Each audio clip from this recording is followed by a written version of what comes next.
台北市警察局松山分局的中仑派出所，和乌衣人弄入去呛声，摕椅啊、摔电脑的风波，拖烧2礼拜了。昨来公布到96秒监视器的画面了后，总算互大家知影讲当天代志发生的经过。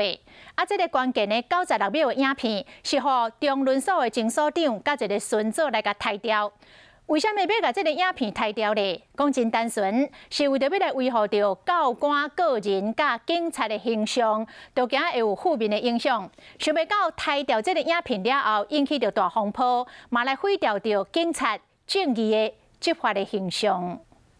使用它当天19:08的操作画面。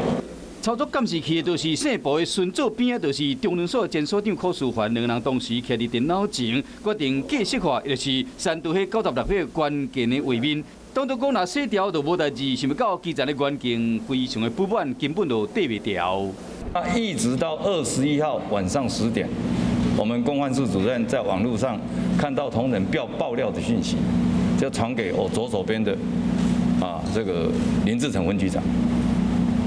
林志成分局长接收到之后，马上去调解。毛5天嘛是逼，因为一开始甲长官报告时讲是停电，最后呢，会收到分局长、警察局长，甚至佫涉嫌灭证，互人移送台北地检署。当初将这个画面洗掉，敢是考虑无就之年。格式化为理由，那么去湮灭掉这个证据的时候，几乎每一位议员都不接受了。许淑环他讲话讲一半，不想害长官不想害人其实他讲的是教官。新闻署强调讲，考虑到教官甲别人有纠纷的画面流出去，恐惊对警察的形象有不好影响，这来加洗掉嘛真后悔。